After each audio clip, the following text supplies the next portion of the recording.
Hello and welcome to the Cosmic Clowns podcast. I'm your host Novasticious, and these are my fellow circus freaks. Say hi, everyone. Hi, everyone. Oh wow, just this chat is just oozing comedy. Anyways, welcome to the first episode. Today we're gonna be talking about E3 in general. It started and ended quite recently. So yeah, we're just gonna go over a few of the games. Not exactly starting with E3 because there were some announcements a little bit before that happened. So I'm gonna start off with Sonic Central. As far as I'm aware, I'm the only one who watched Sonic Central. So, first of all, I'm not sure if anyone remembers Roger Craig Smith was supposed to quit his role as Sonic a while back. Mm-hmm. I know Noah remembers, right? I do remember that. But it turns out he's not doing that anymore. He decided to take his role back, and he's going to continue voicing Sonic.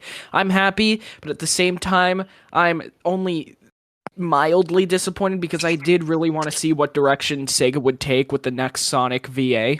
Well, you see, they realized that he was the only person for the role of Sonic's. Yeah, I understand that kind of, but Roger Craig Smith did say it wasn't really on Sega's behalf. It was more so the fact that so many of the fans were just kind of begging him to come back, that he just said, why not? I've got nothing better to do. I mean, what else is he gonna do? Continue voicing the mouse on If You Give a Mouse a Cookie? Not to discredit Roger, he's a pretty good voice actor, but God, that is such a weird character to play. Sonic Colors Ultimate. Never got the chance to experience that game when it first came out. Never got it for my Wii. I don't really feel like emulating it either. So I do want to get that game when it releases. I do believe there's some DLC coming out for it. Which is going to be pretty cool, but I'm not going to get my hopes too high up for the DLC, considering that DLC would be, well, obviously new stuff, and I'm not so sure that the current Sonic team can make anything good. But, I mean, I'm still going to hope a little.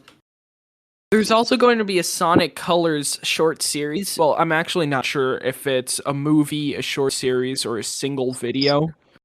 But I am pretty excited. From what we've seen, there is some pretty good acting, some very stunning animation. The writing sounds pretty good. Although there was something about Sonic's self-exploration with which really just sounds like they're going to make Sonic gay halfway through it. Character development. There's also going to be a Sonic Prime show. I think you guys know that I've recently started rewatching Sonic X, and I am really enjoying it. It's very nostalgic for me because I did grow up with the show. Some things are pretty outdated, but some other things are pretty good. So I do hope they take some inspiration from Sonic X. Also, the new Sonic game that's coming up. We know absolutely nothing about it, and I couldn't be angrier. Okay, they show him running through a forest in 4K 60 FPS. They show him kind of going a random thing with, like, I don't know, Minecraft enchantment table language, and then we're supposed to decipher that or some crap. Some people say it looks like Zap or like other crap. I don't know. We know nothing about this game. They hyped up Sonic Central, and then they gave us no information. I mean, all Sega really said was, yes, we're making a new Sonic game. Oh, are you now? So yeah, those are my thoughts on Sonic Central. Now something that the rest of us could probably chip into some more. I know Jordan might have a thing or two to say about what I'm about to say next. So, now we're talking about the Xbox E3 Direct.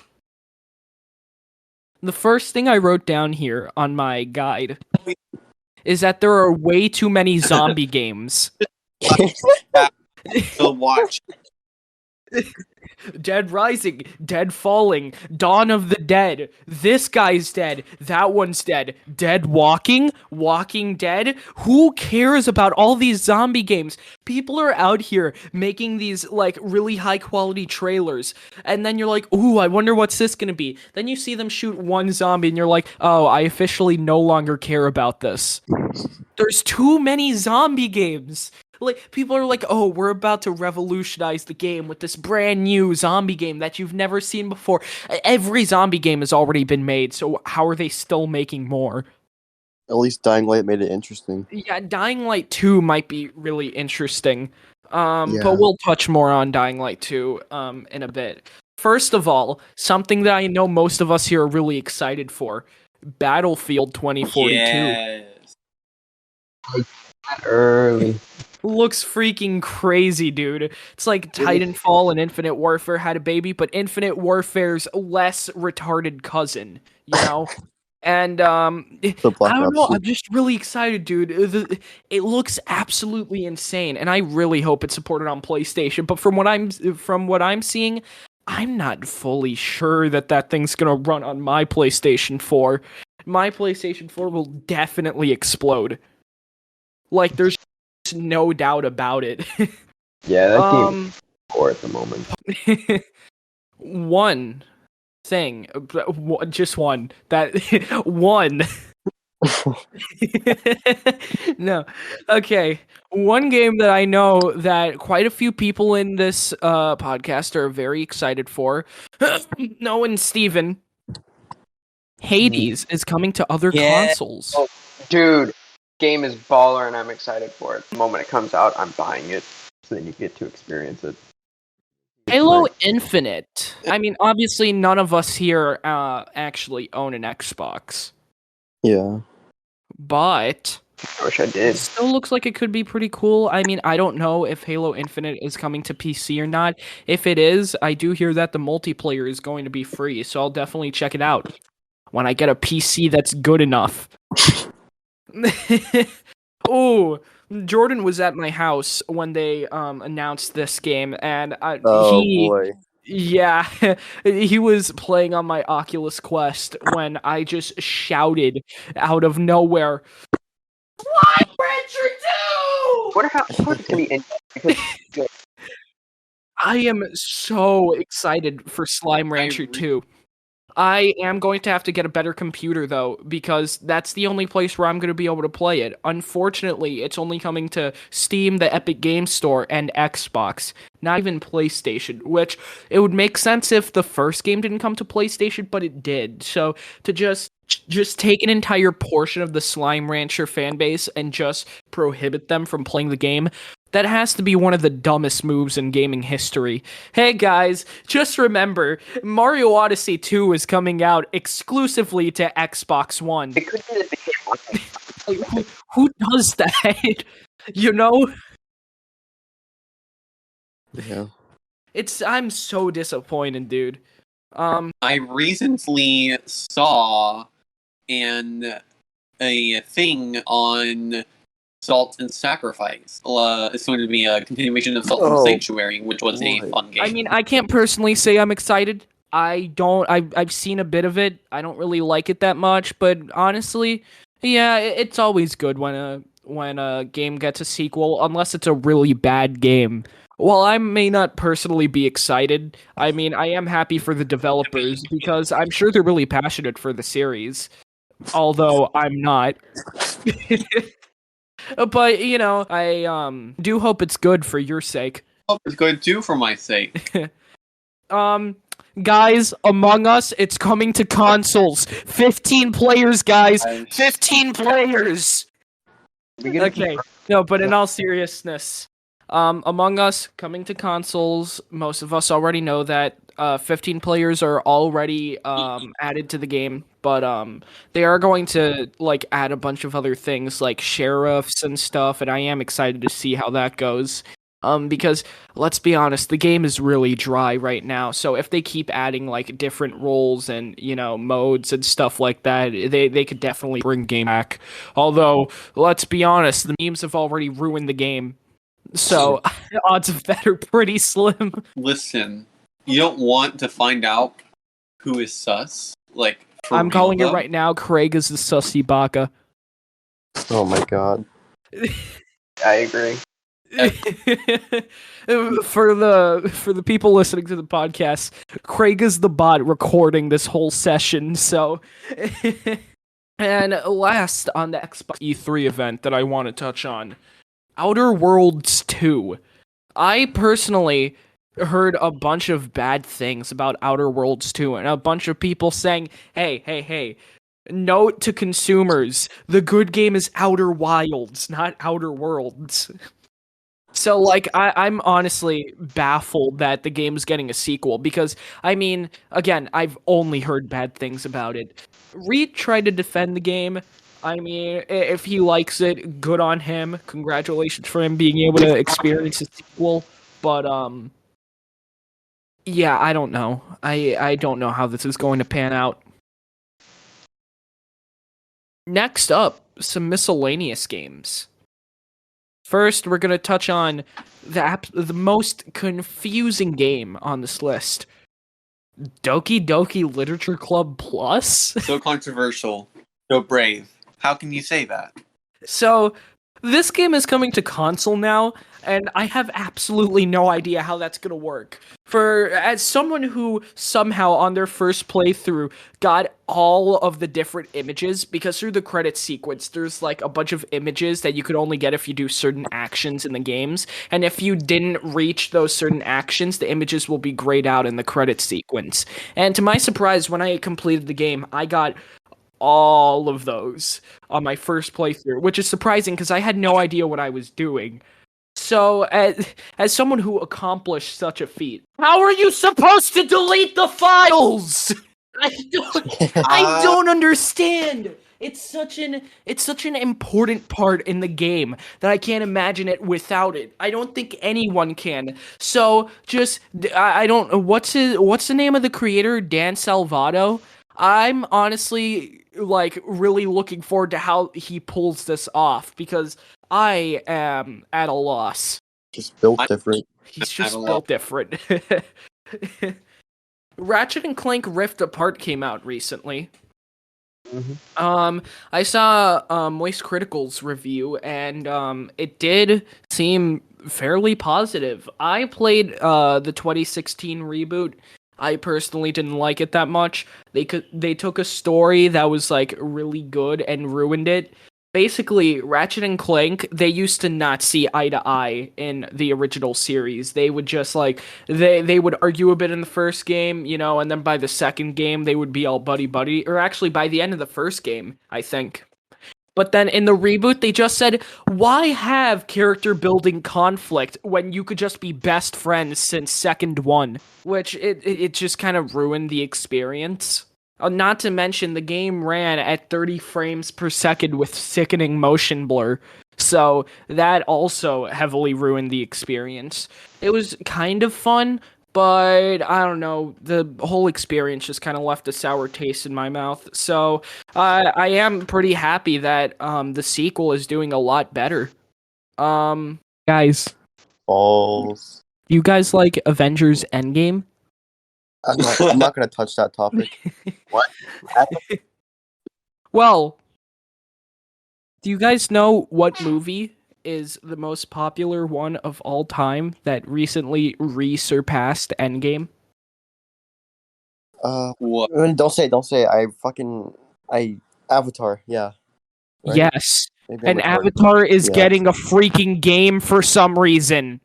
Oh, fine. It's the Funny Blue Guys. No one asked for this game. Why does it exist? It wasn't. They didn't even show us any gameplay. Much like the Sonic trailer that I was talking about earlier, it was just like 4K cinematics, and boom, it was over. They showed the title. They're like, "Yup, it's an Avatar game. Prepare to die." On the inside, of course. So yeah. Do you guys like Hello Neighbor? No. Never had. Dude. So how do you feel that the game's getting a sequel? I'll play it. Only you would play it. Shame on you, Steven. Shame on you. I don't.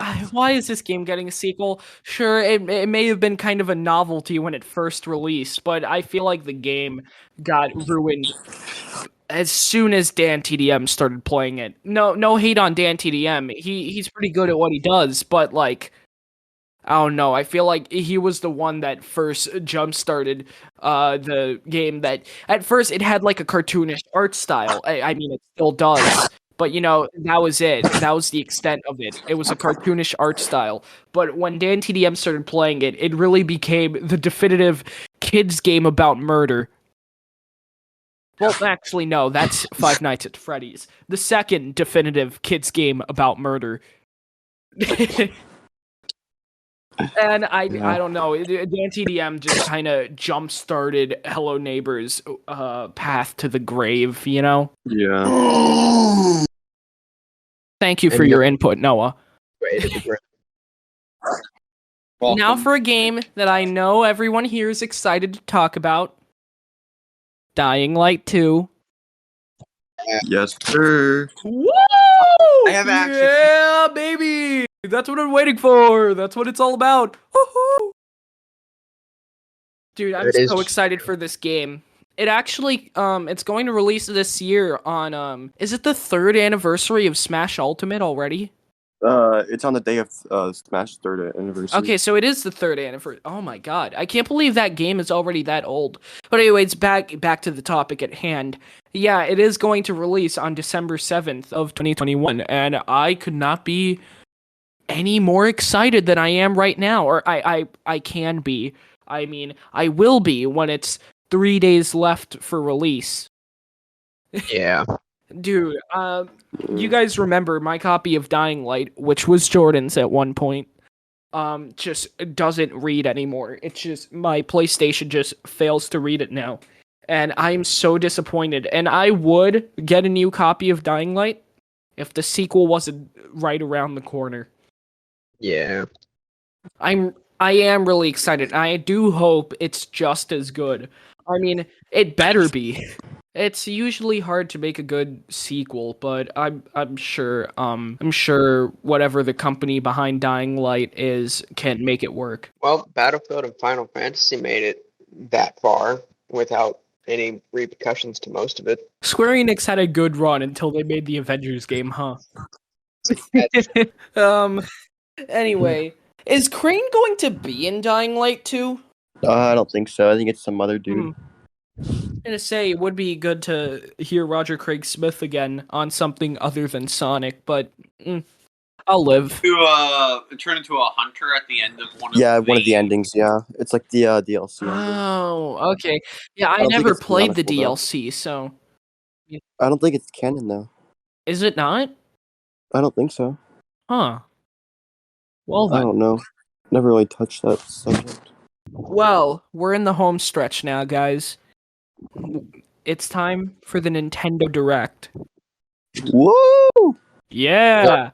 Well, The one dude who's in Smash. I cannot Kazuya. Fucking... Kazuya. Yeah. So the first announcement we got during the Nintendo Direct was Kazuya. Jordan wasn't there to see it live because he was too busy sleeping. But I don't blame him. I'd be sleeping too if that was the character we got. It was the character we got. I don't want to be one of those people who complain about every character we get. I didn't care that much about Sephiroth at first. That was kind of salty because of some issues I was having with Nintendo that I won't touch on right now. But, as I grew to accept what happened to my Nintendo account, I started being less salty, and I'm fine with Sephiroth being in the game. Pyra and Mithra, I don't care that much, but I'm glad the Xenoblade 2 fans got what they wanted. What is a Tekken? I remember when I saw the haircut, okay, I was like, was Jordan actually right about Phoenix Wright? And then it was some dude from Tekken, I'm like, you have got to be kidding me. Like, again, some characters have made me angry because I wanted other characters, but this is the first time I've felt legit zero emotion. the most entertaining part of that character reveal was when Kazuya dropped Kirby, because I knew people were going to make that meme where it's like Kirby screaming while falling down the ravine. Yeah. So yeah, that's probably the best thing to come out of that announcement. Next up, Mario plus Rabbids Sparks of Hope. A lot of people seem to really like the first Mario plus Rabbids game. And I mean, I was never into it because it has like that kind of strategy combat of the Fire Emblem games, which I'm not a fan of either. I was actually gonna get Three Houses until I saw the gameplay. I'm not a strategy person, you know? So Mario plus Rabbids kind of hits me the same. But again, I am quite excited for the fans of the series because, you know, the animation does look pretty good. It looks like it could be a very promising sequel. Now, a game that I, along with many other people on the internet, am excited for, Super Monkey Ball Banana Mania. Oh. Yeah, Jordan at least knows that I'm a Monkey Ball fan, right? Yeah, and you're also a monkey. Hey, screw you.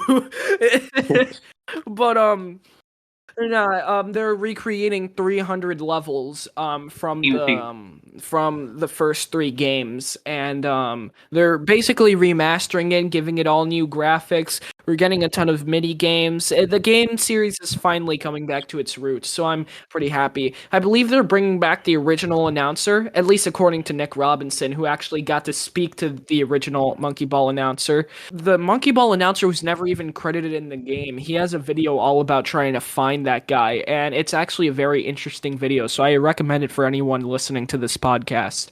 Nick Robinson is a pretty good YouTuber. Anyways, back to the topic at hand. I am really excited because the last few Monkey Ball games have been unarguably hot garbage. So it's good to see a series coming back to its roots. Hopefully Sonic follows the same trend. Yeah. Next up, another compilation of old series stages and stuff. Mario Party Superstars. They're bringing back 5 old stages from the Nintendo 64 era, which I am pretty excited for the game, but I do feel like they should have brought back more than 5 stages. I would understand if it was 5 new stages, but 5 old ones, I believe they could do better than that. I mean, the Mario Party DS had a lot of really good boards that they could have used. But they just didn't. They decided to only go with the Nintendo 64 era. So many Mario Party games have really good boards. But again, I grew up with Mario Party DS, and that's personally the one I'm most fond with. I haven't played much of the other Mario Parties, but I have sometimes, going to like family houses. Yeah. So we're also bringing back a crap ton of mini games and seemingly the good ones too. So yeah, I'm really excited to see how this all pans out.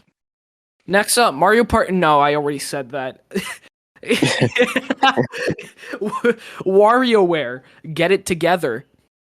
It's the first WarioWare game on Switch.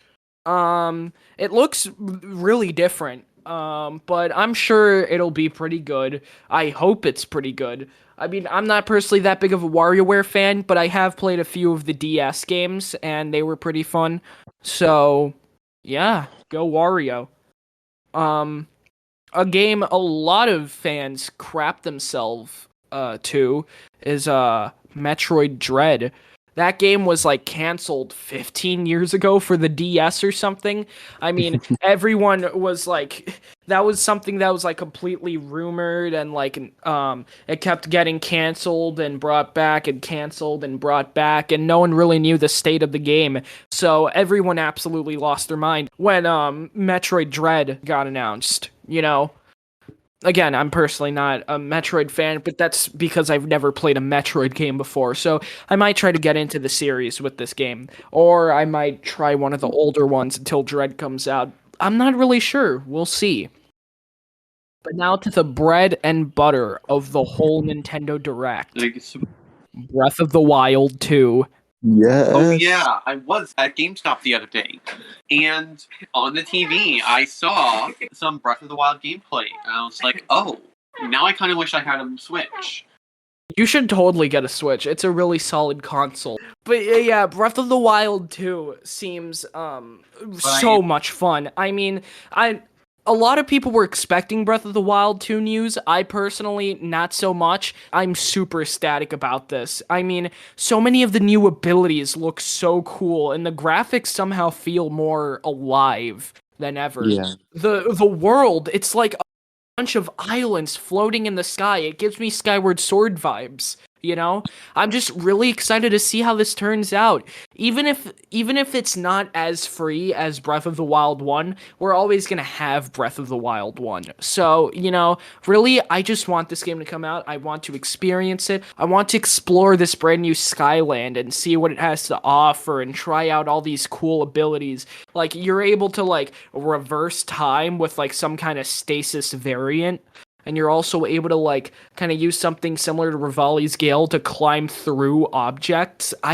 It's so interesting. I just want to know more, you know? Yeah. Steven, how far did you get into Breath of the Wild before you stopped playing? Well, all this talk about it makes me want to continue it, but I got to the point where I had to get all those electric arrows for the giant elephant thing. Did the freaking Divine Beast? So I'm guessing it's his first Divine Beast then. Okay. Yeah, well, you should definitely continue the game. It's a really fun game. I wish I could experience that for the first time again. Again, Breath of the Wild 2. I mean, I was never a Zelda fan. I always thought the series was for big boys, which I, to be frank, was not. I was a little baby Mario fanboy who thought that all Nintendo had to offer was Mario games. And then I got into Smash Bros. Honestly, though, getting into Smash Bros. Really broadened my horizon when it comes to Nintendo games. And, I remember I saw our friend Jaden at school one day playing Breath of the Wild, and he was shield surfing. And I remember thinking, oh, that looks so cool. What game is that? He said, Breath of the Wild. And I said, really? I'm going to have to go get that then. So I went to turn in, what was it? I think it was Pokken Tournament, that one Pokemon fighting game, and it was Pokken Tournament and Mario Kart 8 Deluxe. But I turned in both of those games to GameStop, and in return I got Breath of the Wild, which I'm surprised I didn't have to pay $40 on top of those two games, because it's GameStop. But yeah, and I fell in love with the game almost instantly. It was such a brand new experience, and I wish I was a Zelda fan sooner. I mean, Jordan lent me his copy of Link's Awakening, and I had a blast with the game. I never fully finished it, but I got very far. Speaking of, did you ever get far into it, Jordan? No. I soft locked myself somehow. That's just like you. That's such a you thing to do. Any other thoughts anyone wants to get in before we end this whole thing? Steven's gay. He stole my fishing rod in Minecraft. He's gay. I did not. There's a fishing rod in my inventory, so suck it, gay boy. Fuck you. You still stole my coal. I did not. I've Yes, got you did. No, I didn't. I got my own. There was 2 stacks in your chest. And thank you for tuning in to the Cosmic Clowns podcast. I hope you enjoyed this first episode. Expect No, I'm not. episode 2 never. Alright, see ya.